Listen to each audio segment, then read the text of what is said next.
Assalamualaikum warahmatullahi wabarakatuh. Selamat datang. Kali ini kita akan membahas tugas harian 4 di minggu keempat dan nomor 2. Oke. Di sini kita memiliki data seperti ini. Kita akan memprediksi survival status dengan prediktor umur, patient years, dan and positive auxiliary. Nah, kita langsung saja ya. Saya asumsikan kalian telah membaca semua soal ini. Kita langsung mengerjakan. Pertama kita akan melakukan split data yang menjadi data training dan data test. Pertama kita ini dulu kita split. Kita pisahkan dulu antara prediktor dan output. Prediktornya adalah semua data kecuali survival status dan outputnya adalah survival status. Kita import dulu library-nya.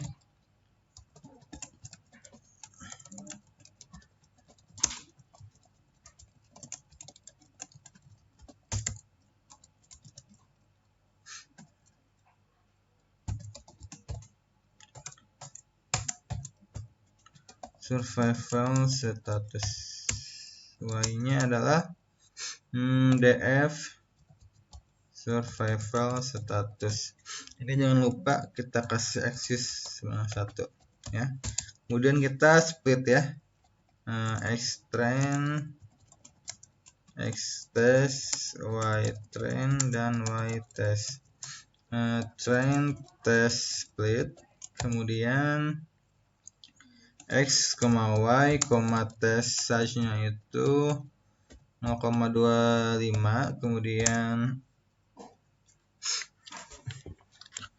Kemudian CV random state, kita kasih random state ya 21. Kemudian apa lagi, size, kita kasih stratify ya, stratify sama dengan Y. Kenapa kita kasih stratify? Karena survival status.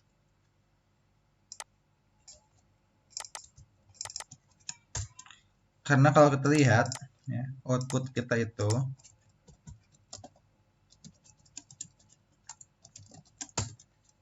dot value counts ini dia, jadi tidak seimbang antara kelas 1 dan kelas 2. Jadi imbalance dataset, dimana rasionya adalah len df dot save. Ini dia rasionya 0,73 banding 0,26. Nah, ada probabilitas ketika kita melakukan train dan test split gitu ya. Bisa saja yang Y test itu dia berisi data dengan output dan berisi data kelas 1 aja gitu. Jadi misalkan bisa saja ada kemungkinan bahwa yang Y test itu ataupun yang Y train berisi data yang satu aja, yang kelas 1 aja. Jadi enggak salah satu kelas tidak ada gitu. Atau misalkan perbandingannya jadi 0,9 sama 0,1. Nah, itu kita gak mau kayak gitu. Kita maunya itu rasio antara data sebelumnya dan data setelah di split itu sama gitu ya. Coba kita lihat. Dan kita lihat rasionya train Y train dot value counts dibagi len Y train. Tuh ya, rasionya tetap sama. Yang Y test pun sama, rasionya sama.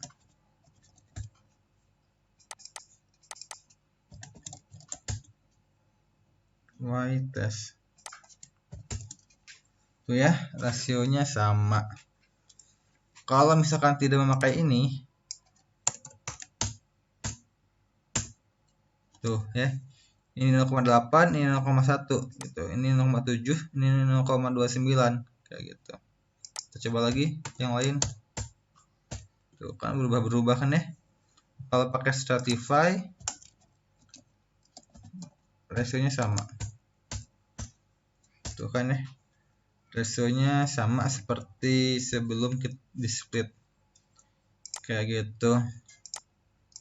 Lanjut, kita akan menggunakan model KNN dan menggunakan grid CSV untuk melakukan model selection. Model selection hyperparameter tuning. Import dulu library-nya.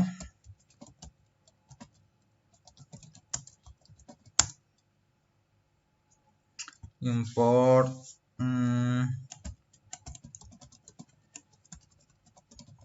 kemudian from sklearn.model selection import grid CSV ya, GSCV, kemudian GSCV grid CSV. Kita buat dulu modelnya, instantiate modelnya, model KNN can neighbors classifier, kemudian param gridnya,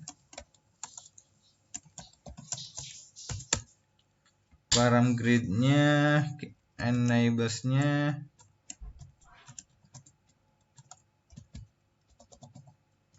antara 5 sampai 20 silakan ya, atau 30. Kemudian weight-nya silakan uniform dan distance gitu. Nah, kita masukkan modelnya KNN, kemudian param grid CV 10, kemudian scoringnya memakai ROC AUC.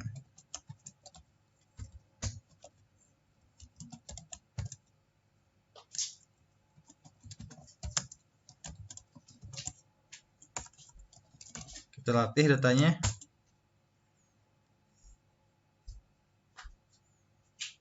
Hasilnya adalah, oh ya, mungkin dari teman-teman ada yang bingung ya. Di sini kan kita melakukan split ya, splitting data. Nah, di sini pun kita melakukan splitting data. Kemudian kenapa kita melakukan splitting data 2 kali gitu. Nah, beda teman-teman. Nah, splitting data yang ini sama splitting tank ini tuh berbeda gitu. Kalau di sini splitting datanya menghasilkan data training dan data test, sedangkan ini data training dan data validasi gitu. Ini fungsinya, tujuannya ya, untuk melakukan hyperparameter tuning. Sedangkan ini untuk melihat scoring di data training dan data test gitu. Jadi ada tiga data. Ada data training, kemudian data validasi, data test gitu. Kemudian apa bedanya? Nah, banyak orang tuh yang bingung antara apa bedanya antara data validasi dan data test gitu. Mirip gitu ya. Bedanya itu adalah data validasi adalah data yang sedikit bias. Maksudnya tuh data yang tidak benar-benar tidak pernah dilihat gitu. Jadi data validasi itu tidak benar-benar tidak dilihat. Karena kenapa? Karena kan kayak gini ya. Ketika kita melakukan cross validasi, misalkan kita membaginya menjadi 3 gitu ya, antara data A, B, dan C gitu ya. Nah, misalkan pada iterasi pertama data A sebagai data validasi, B, C sebagai training. Nah, pas iterasi selanjutnya data B yang jadi validasi, data A dan C jadi data training. Jadi data validasi ini jadi semua data itu kebagian dijadikan sebagai data training gitu. Kayak gitu. Sedangkan pada data test ini tidak pernah dijadikan sebagai data training. Jadi data test itu benar-benar tidak pernah dilihat gitu. Ini tujuannya untuk melakukan hyperparameter tuning. Ini untuk mengetes skor model terhadap data yang tidak pernah dia lihat, atau mengecek generalisasi data kayak gitu. Itu dia. Sekarang kita lanjut, kita akan mencoba, kita lihat dulu bagaimana hasilnya. iscv.base param. Ini dia, n-nya bersih 9, base-nya uniform. Skornya adalah 0,69 ya. Kemudian kita akan lakukan scoring terhadap data test ya. Kita akan memprediksi data test dengan metode predict proba. Nah, dengan metode predict proba, dia akan menghasilkan dua probabilitas suatu data masuk ke dalam kelas 1 dan masuk kepada kelas 2 kayak gitu. Kita coba lihat. Tuh, ada dua. Jadi ini menunjukkan probabilitas data masuk kelas 1 dan kelas 2. Yang ini 0,8, yang ini sisanya gitu. Untuk melihat order ya, yang mana kelas 1 dan yang mana kelas 2, kita bisa menggunakan atribut kelas dari objek Gradient CV. Nah, ini 1 2. Nah, secara berurutan ini pun sama. Ini kelas 1, ini probabilitas masuk kelas 1 dan ini probabilitas masuk kelas 2. Kayak gitu. Dan kita akan melakukan scoring terhadap hasil data test di mana probabilitas suatu data masuk kelas 1. Kita ambil semua probabilitas data masuk kelas 1 ya. Kayak gini. Y post spread. Nah, sekarang kita scoring ya. From escalon.matrix import ROC AUC score. ROC AUC score Y test Y post spread. Nah, 0,63 ya. Ini agak overfitting sih ya. Jadi hasilnya adalah si data ini skornya overfitting kayak gitu. Sekarang kita akan menggunakan model decision tree dengan randomized CV. Kenapa kita menggunakan randomized CV? Karena ya, coba lihat escalon.tree import decision tree. Karena decision tree ini dia memiliki hiperparameter yang banyak sekali nih. Jadi kalau misalkan kita definisikan kombinasi hiperparameter itu banyak, nah kemungkinan training kita bakal lama gitu. Kalau misalkan computation power laptop kita atau komputer kita tuh tidak terlalu bagus kayak gitu. Jadi kita akan menggunakan randomized CV untuk memakai hanya beberapa kombinasi saja, jadi tidak semuanya gitu. From escalon model selection import CV, import juga nampai. Nah, kurang lebih sama seperti ini ya, cuman beda di model sama parameternya. Ini memakai decision tree, kemudian parameternya berbeda. Kita lihat, ini dia hiperparameternya mempunyai kriterion, splitter, max depth, dan lain-lain. Saya tidak akan menjelaskan semua hiperparameter ini. Tujuan dari tugas ini adalah untuk bisa melakukan hyperparameter tuning dan model selection gitu. Kita definisikan saja suka hati kita. Ini gini, apalagi ya? Ada kriterion, kemudian max depth-nya ya misalkan np.arrange 1,3 misalnya. Kemudian min samplesnya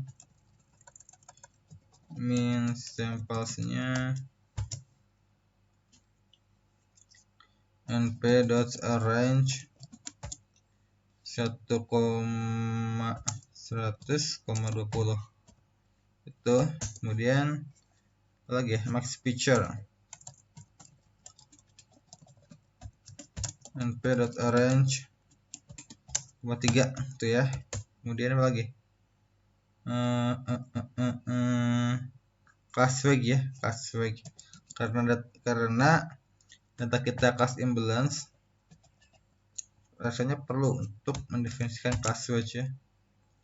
Kita kasih nilai gini, oke, for x in range np range 0,1, 0,99, 0,1. Ini wage untuk kelas 1-nya x dan wage untuk kelas 2-nya 1 min x kayak gitu. Sekarang ini kita ganti model dt, ini gscp dt, ini dt, ini model dt ya, param grid dt. Oke, sekarang kita siap melakukan training terhadap datanya, terhadap modelnya. Kita coba. Ada yang salah, invite parameter min samples.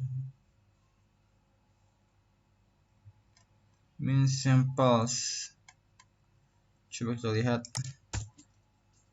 min sample split adanya juga. Oke. Nah, kayak gitu. Apalagi nih, warning. Oke, must be greater than 1 or float 2. Nah, ini lumayan lama. Oke. Jangan gunakan gather CPU ya. Ini bakal lama sekali trainingnya, coba lihat. Lama kan ya, gak beres-beres. Kalau misalkan banyak itu mungkin bisa jadi setengah jam gitu.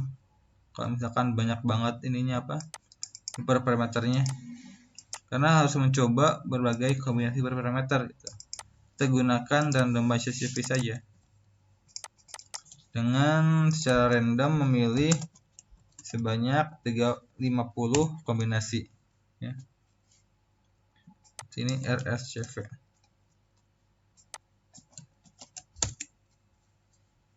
Kriterion apa itu?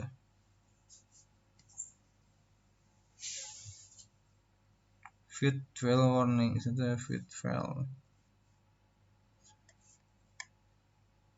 Oke.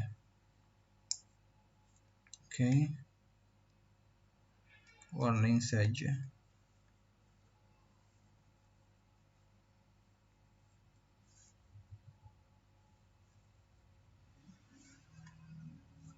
Key error kriterion. Coba lihat kriterion.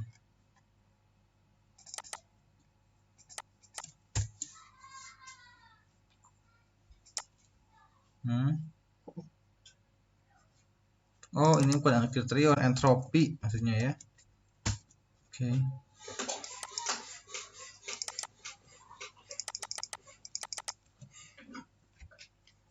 Kita tunggu hasilnya. Nah, dia selesai. Kita lihat berapa base score-nya. 0,6. Base paramnya segini ya. Sekarang kita coba lihat skornya, skor terhadap data testnya.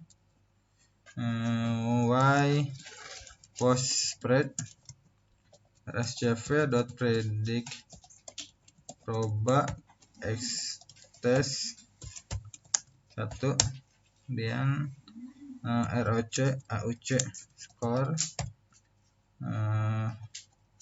y test, y post spread rscp dt.